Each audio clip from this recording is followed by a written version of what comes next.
गरीब साध साध सब नेक हैं, आप अपनी ठोरे। जो सतलोक ले जावेंगे वो साधु कोई और।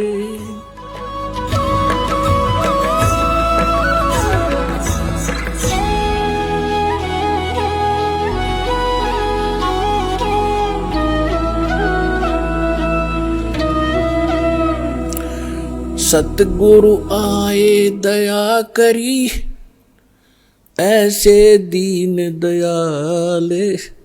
बंदी छोड़ वृत्तास कहा, जठरगनी प्रतिपाल। सतगुरु आए दया करी, ऐसे दीन दयाल। होय होय, हम किसी भयंकर गलती कर काए सतलोक में बड़ी थाली का ठोकर मार काए हम, और आज हम एक टुकड़े के लिए कोई देश जाता है, कोई परदेश जाता है। उसके लिए गरीबदास साहब जी कहते हैं, उत्तर दक्षिण पूर्व पश्चिम फिरदा दाणे दाणे नो। सर्व कला सतगुरु साहेब की, हरि आए हरियाणे नु।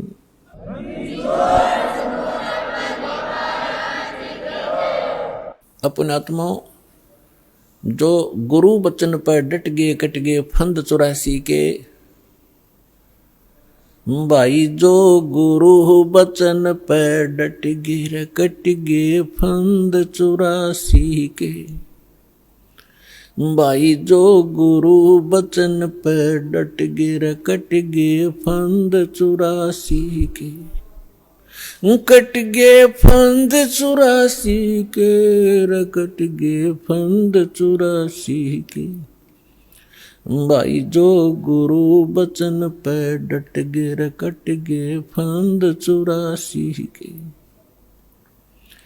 वस्तु मिली ठोड़ की ठोड़ मिट गई, मन पापी की दौड़। वस्तु मिली ठोर की ठोड़ मिट गई, मन पापी की दौड़।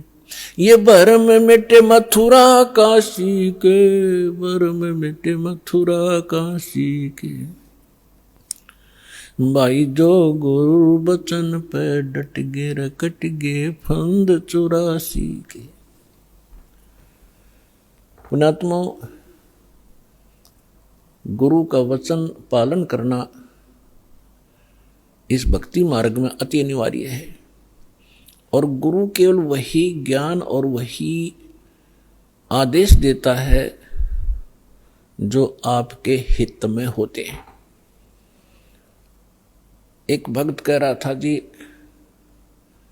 उसने कभी प्रश्न किया होगा, दास को तो इतना ध्यान नहीं रहता क्योंकि लाखों की संख्या में एक महीने में भक्त मिलते हैं। 5 वर्ष पहले उसने दीक्षा ली थी 2008 में। वो कह रहा था जी मैं अमेरिका जाने की तैयारी कर रहा हूं। तो उसने अभी बताया, कहने लगे जी आप ये बोले कि भाई आड़े यही अमेरिका बना दूंगा जब तू विश्वास करेगा। तो वो आज बता रहा था जी मुझे ऐसे दया कर दी दाता ने, समय पर टूक नहीं था, कर्जा सिर पर बहुत गना था, आज सारा सुख दे दिया और यहीं पर बढ़िया काम चला दिया। तो पुण्यात्माओं, गरीबदास साहब जी कहते हैं, पूर्व पश्चिम उत्तर दक्षिण तो फिरदा दाणे दाणे नु। और सर्व कला सतगुरु साहिब की, हरि आए हरियाणे नु। मालिक ने पहचान कर धक्के खाते फिरते हो तुम, लगो एक बार भक्ति पर, सारे सुख दे और मोक्ष भी देगा आपको।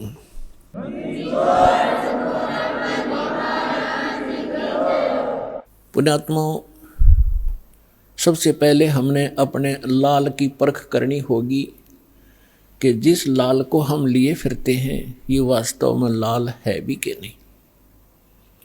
तो उस परखने के लिए हमारे पास कुछ पैमाना होना चाहिए। तो पैमाना कौन सा होगा? सदग्रंथ प्लस में उन महापुरुषों का आंखों देखा एफिडेविट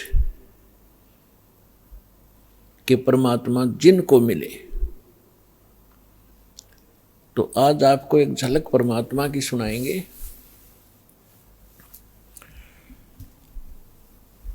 परमेश्वर कबीर जी के प्रगट के विषय में बहुत सी भ्रांतियां समाज में इन नकलियों ने फैला रखी है।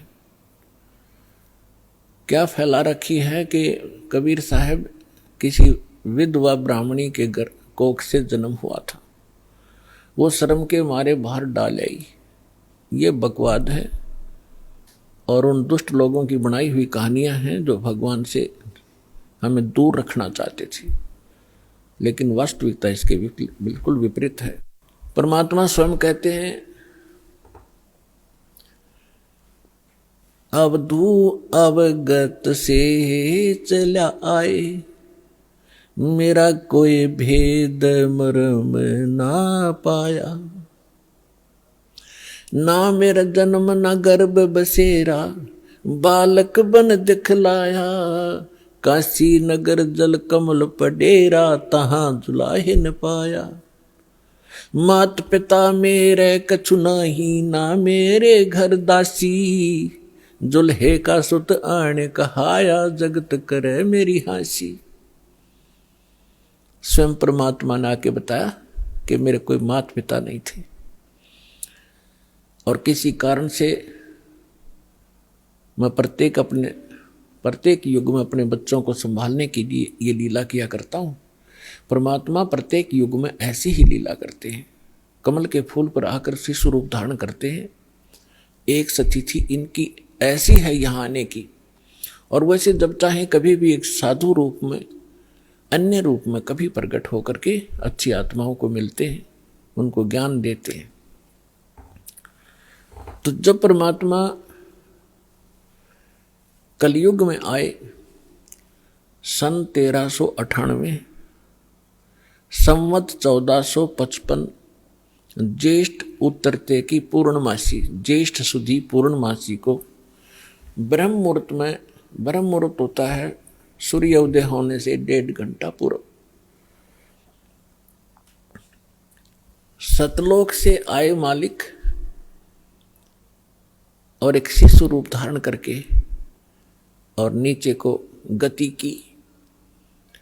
उस समय बनारस के अंदर, काशी के अंदर एक रामानंद नाम के बहुत बड़े विद्वान प्रसिद्ध थे। उनके विषय में माना जाता था कि इन्होंने चारों वेदों को, 18 पुराणों को, श्रीमद् भगवत गीता को ठीक ढंग से जाना है, जिस कारण से वो प्रचार किया करते थे।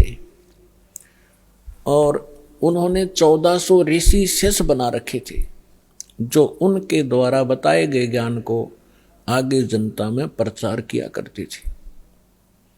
स्वामी रामानंद जी एक ब्राह्मण के अतिरिक्त अन्य किसी जाति मजहब वाले को अपना शिष्य नहीं बनाते थे।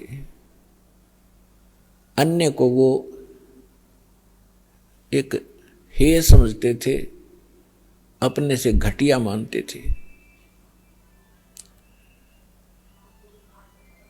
अब उन्होंने 1400 ऋषि पंडित शिष्य बना रखे थे। उनमें से एक अष्टानंद नाम के ऋषि थे,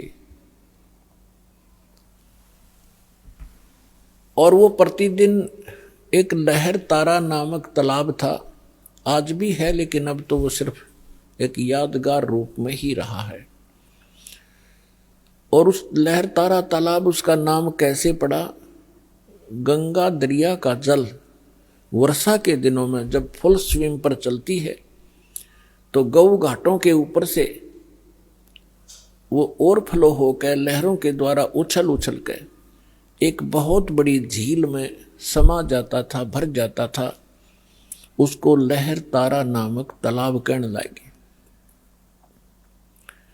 और उसका फिर सारा वर्ष बहुत सुंदर स्वच्छ जल रहता था, क्योंकि गंगा के जल में एक विशेषता है कि ये खराब नहीं होता, क्योंकि ये जल सतलोक से आया है। परमात्मा ने एक सैंपल भेज रखा कि हमारे लोक में ऐसे पदार्थ हैं, ना दूध कभी खराब होते, दरिया बहती है, ना दही और मक्खन खराब होते, वहाँ का ऐसा मटेरियल है। ये एक सैंपल है आपके लिए, ये विश्वास करने के लिए कि वहाँ ऐसे पदार्थ, जब ऐसे लोक में और ये जल खराब नहीं होता, वहां तो लोक ही एक विशेष है। तो समझदार को संकेत पर्याप्त है। उस लहर तारा तालाब के ऊपर ऋषि अष्टानंद जी प्रतिदिन अपने गुरुजी के द्वारा बताए गए उस साधना को भी करते थे, उसी में स्नान करते थे। एकांत स्थान, शांत स्थान पर वो भगवान की भक्ति का चिंतन किया करते थे। वो प्रतिदिन की तरह वो भी अपने चिंतन में स्नान करके बैठे थे। आकाश से क्या देखा अष्टानंद जी ने कि एक बहुत प्रकाश, तेज प्रकाश का गोला सा ऊपर से स्पीड के साथ आ रहा है। और वेद भी यही बताते हैं कि वो परमात्मा ऊपर के लोक में रहता है और उस वहां से गति करके आता है, बिजली विद्युत जैसी गति से यहां आकर हमें प्राप्त होते हैं। अष्टानंद जी ने देखा कि बहुत तेज प्रकाश कभी देखा नहीं ऐसा। जब उसने देखा तो उसकी आंखें सहन नहीं कर सकी, चरम दृष्टि बंद होगी। आंखें बंद होने के बाद उसने क्या देखा कि एक बालक है, शिशु रूप दिखाई दिया। जैसे हम सूर्य की तरफ देखते हैं प्रथम सीधा, तो हमारी चरम दृष्टि सहन नहीं कर पाती, आंखें बंद हो जाती हैं। आंखें जब बंद होती हैं या हम दूसरी साइड में देखते हैं तो सूर्य का प्रकाश रहित आकार दिखाई देता है और वो काफी देर तक आंखों में बना रहता है। ठीक यही दशा अष्टानंद जी की हुई कि उसने जब वो प्रकाश की तरफ देखा तो वो प्रकाश किसका था? सूर्य का, यानी परमात्मा का। और जब आंखें बंद की तो क्या देखा? उस शिशु का प्रकाश था, वो परमात्मा का प्रकाश था। दोबारा उसने जब आंख खोली तब तक वो प्रकाश लहर तारा तालाब के एक कोने में सिमट चुका था, समाप्त हो गया था। अब अष्टानंद जी अंदर ही अंदर बड़े खुशी हुए। उसने सोचा कि शायद आज मेरी कोई भक्ति की विशेष उपलब्धि मुझे हुई है और इसके बारे में अपने गुरु जी को बताऊंगा। वो उठकर चले गए। अपने गुरु रामानंद जी से कहा कि स्वामी जी, आज मैंने ऐसे ऐसे एक अजीबोगरीब घटना मेरे साथ हुई। हे प्रभु, ये मेरी भक्ति की उपलब्धि है या कोई मेरा भ्रम है? परमात्मा स्वामी जी ने कहा कि बेटा, ये न तेरी भक्ति की उपलब्धि है और न ही तेरी कोई भ्रम है। ऐसी लीला उस समय होती है जब ऊपर के लोक से कोई परम शक्ति या देवता लोग यहां पृथ्वी पर आकर के जन्म लेते हैं। किसी मां के गर्भ में प्रवेश किया होगा उन्होंने। ये तारे से जब टूटते हैं तो उसने बताया कि ऐसे लक्षण हैं।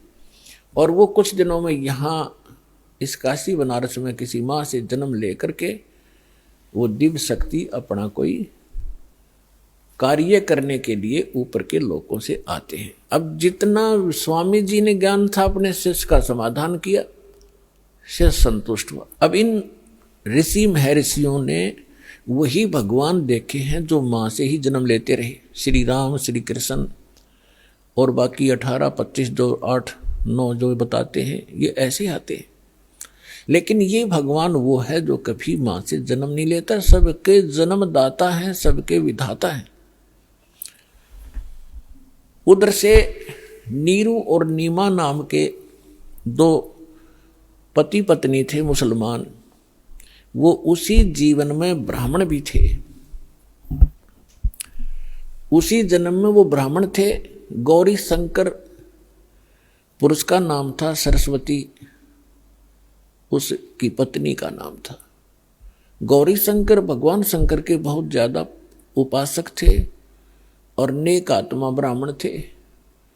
अन्य ब्राह्मण रोजी रोटी के लिए जनता को मिसगाइड करके अपना निर्वाह के लिए मिसगाइड करते थे। दक्षिणा आदि कुछ अटपट करके ग्रहण करते थे। तेरा पितर ऐसे रुष्ट हो गया है, इतने पैसे चढ़ा दे, ऐसा पाठ करवा दे। वो ऐसा नहीं करता था। वो केवल शिव जी की कथा सुनाते थे शिवपुराण से, और जो भी उसकी दक्षिणा आती थी अपने निर्वाह के लिए रखकर बाकी शेष भंडारे में लगाते थे। तो उनके अनुयायी बहुत अच्छे तरह परिचित थे कि बिल्कुल निष्पक्ष कथाएं करते हैं, निस्वार्थ कथाएं करते हैं, जिस कारण से उनकी काफी प्रसिद्धि काशी में हो रही थी। और अन्य जो नकली ब्राह्मण थे रोजी रोटी वाले, वो उससे घनी ईर्ष्या करते थे कि ज्यादा लोग इनको पसंद करने लगे, हमसे दूर होते जा रहे हैं। इस बात से मुसलमान काजी मुल्ला पीर खूब परिचित थे कि गौरी शंकर से अन्य जो धर्म गुरु हैं ब्राह्मण, ये अक्षुब्ध हैं और ये हिंदू धर्म का प्रचार घना कर रहा है। इसलिए उन्होंने बाई फोर्स गौरी शंकर सरस्वती को मुसलमान बना दिया। मुसलमान कैसे बना दिया? अपना जूठा पानी करके गली में खड़ा होकर और उनके ऊपर फेंक दिया, उनके कपड़े में फेंक दिया और उनके मुंह में डाल दिया। तो अन्य जो ब्राह्मण थे वो तो इसी दाव में थे। किसी दिन यूँ फंसे, सबने मुनादी करा दी, गौरी शंकर मुसलमान बन गया है, उसको जाति से डाल दिया है, उसका गंगा में स्नान करना बंद कर दिया है। अब सारे हिंदू उनसे बाइकाट कर गए, तो वो विवश हुआ। उनका नाम रख दिया नूर अली गौरी शंकर का, और नियामत रख दिया नीरू का, और उसकी पत्नी नीमा का नियामत। तो इस प्रकार फिर अपभ्रंश करके उनको नीरू और नीमा कहने लगे। अब पहले उनकी रोजी रोटी चलती थी कथा की दक्षिणा से, अब दक्षिणा मिलनी बंद होगी, रोजगार की समस्या हुई। उन्होंने एक सिंपल सा काम जिसमें कोई पैसा नहीं लगना था, ऐसा काम शुरू कर दिया कपड़ा बुनने का, और समय के बीत जाने पर उनको जुलाहा कहने लगे। नीरू नीमा निसंतान थे, उनका कोई संतान नहीं थी। 60-62 साल की उम्र उनकी हो चुकी थी। भले ही वो मुसलमान बन गए थे, लेकिन भगवान शंकर को दिल से भुला नहीं पाए थे। कोई भी आपत्ति आती थी या कोई विशेष कसक होती थी, भगवान शंकर को ही वो याद किया करते थे। भले ही वो मुसलमान रीति को भी निर्वाह कर रहे थे, उसको भी चल रहे थे। अपने आत्मा उनको संतान नहीं थी। अब जो उस समय एक ऐसी धारणा समाज में फैला रखी थी नकली ब्राह्मण गुरुओं ने कि जिसके संतान नहीं वो सबसे निकम्मी आत्मा है, उसकी सुबह सुबह दर्शन भी नहीं होने चाहिए। तो जिस कारण से जिनके संतान नहीं होती थी वो खूब समझते थे कि सामने वाला बाइकाट कर गया, गली बदल गया, रास्ता चेंज कर गया, मुझे देखकर वो बहुत कुड़ कर अपना जीवन व्यतीत किया करते थे।